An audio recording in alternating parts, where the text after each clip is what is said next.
Hi friends, welcome to my YouTube channel ESM Thambis. இப்போ நிறைய முன்னாள் ராணுவ வீரர்கள் கேட்குறாங்க, சார் இந்த எலெக்ஷன் டியூட்டிக்கு நம்ம போகலாமா வேணாமா, ஏன் சார் நம்ம எலெக்ஷன் டியூட்டிக்கு போகணும், நம்மளுக்கு போனால் என்ன மாதிரியான டியூட்டிஸ் இருக்கும், இதுக்கு நம்ம எங்கே போய் கான்டாக்ட் பண்ணுறது அப்படிங்கிற மாதிரி கேட்குறாங்க. அவங்களுக்கான சின்ன கிளாரிஃபிகேஷன் வீடியோ. வாங்க வீடியோக்குள்ளே போகலாம். வீடியோ பிடிச்சிருந்தா லைக் பண்ணுங்கள், ஷேர் பண்ணுங்கள். முடிஞ்ச அளவுக்கு எலெக்ஷன் டியூட்டி போக விருப்பம் இருக்கிற முன்னாள் ராணுவ வீரர்கள் அனைவருக்கும் இந்த வீடியோவை பகிருங்க, அவங்களும் இதை பற்றி தெரிஞ்சுக்கிட்டோம். ஃப்ரெண்ட்ஸ், எலெக்ஷன் டியூட்டி இவங்க எல்லாருக்கும் தெரியும், தேர்தல் ஆணையத்தால் நடத்தப்படுறது. இது அந்த டைமிங்க்கு மட்டும், அதாவது எலெக்ஷனுக்கு ஒரு 15 நாள் ஒரு மாதத்துக்கு முன்னாடி தான் இதை அனௌன்ஸ்மெண்ட் பண்ணுவாங்க. இதில் காவல்துறை இருப்பாங்க, சிஆர்பிஎஃப் இருப்பாங்க, உயரதிகாரி இருப்பாங்க. கூடவே எக்ஸ் ஆர்மிக்கு மட்டும் அவங்க எலெக்ஷன் கமிஷனால் ப்ரிஃபரன்ஸ் பண்ணப்பட்டிருக்காங்க.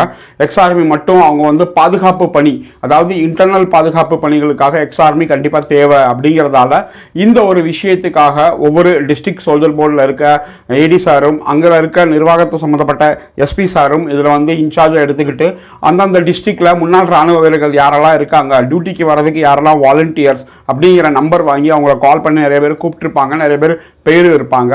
இப்போ இந்த மாதிரி டியூட்டி போகும்போது நிறைய பேருக்கு ஒரு கேள்வி இருக்கும், சார் நம்ம கொஞ்சம் மரியாதை குறைவாக நடத்தப்படுவாங்க, இல்லை எங்களுக்கு சேலரி லேட்டாக கிடைக்கும், ப்ளஸ் நம்மளை அலக்கழிப்பாங்க, இந்த மாதிரி நிறைய குற்றச்சாட்டு இதுக்கு முன்னாடி நடந்ததெல்லாம் நம்ம சப்ஸ்கிரைபர் நிறைய பேர் போய் நம்மக்கிட்ட சொல்லியிருந்தாங்க. இந்த தடவை அப்படி நடக்காது அப்படிங்கிற விஷயத்த லாஸ்ட் டைமே நம்ம சொல்லிட்டோம்.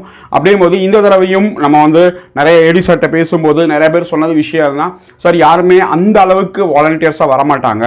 இப்போ நம்ம எலெக்ஷன் கமிஷன் உங்களுக்கு தெரியும், ஒன் ஆஃப் த மெயின் பாடி.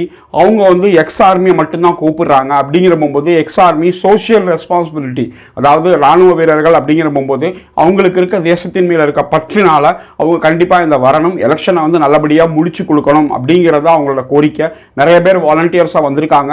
இன்னமும் யாராவது இருக்காங்க நம்ம நாட்டுக்காக ஏதாவது பண்ணணும் அப்படிங்கிறவங்க இருந்தாங்கன்னா கண்டிப்பாக சம்மந்தப்பட்ட சோல்ஜர் போர்டில் இருக்க ஏடி சாரையும் சம்மந்தப்பட்ட டிஸ்ட்ரிக்ட் எஸ்பி சாரையும் நீங்கள் கான்டாக்ட் பண்ணிங்கன்னா அவங்க உங்கள் பேர் எடுத்துக்கிட்டு உங்களுக்கு எங்கே டியூட்டி வரணும், என்ன மாதிரி வரணும், என்ன மாதிரி செய்யணும், மற்ற எல்லா பிரீஃபிங்கும் அவங்க பண்ணிடுவாங்க. ஏன்னா இப்போ டைம் ரொம்ப குறைச்சிருக்கு. ஏன்னா இந்த மாதிரி தேர்தல் பணிக்கு போகிறவங்களுக்கு அவங்களுக்கு ஒரு லாஸ்ட் கட் ஆஃப் டேட் வச்சுருக்காங்க. அதுக்கப்புறம் போனீங்கன்னா அவங்களுக்கு வேக்கன்சி ஃபில்லப் ஆயிரும். அதே மாதிரி இதுக்கான சம்பளம் அப்படின்னு பார்த்தீங்கன்னா லாஸ்ட் டைம் எவ்வளோ கொடுத்துருந்தாங்களோ அதை விட இப்போ கூடுதலாக தான் கொடுப்பாங்க அப்படிங்கிற சொல்லியிருக்காங்க. அதுக்கான சர்க்குலர் இன்னும் கிளியராக வரல, வந்தால் நம்ம சேனலில் நம்ம போட்டுருவோம்.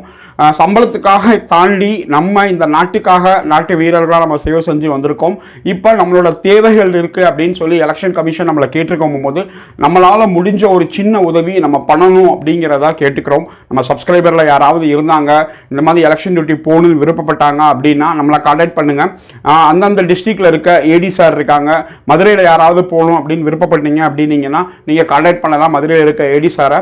அவங்களோட பேர் எழுதிக்கிட்டு மற்ற எல்லா ஃபார்மாலிட்டிஸும் அவங்க சொல்லிடுவாங்க. Thank you very much watching this video. Jai Hind.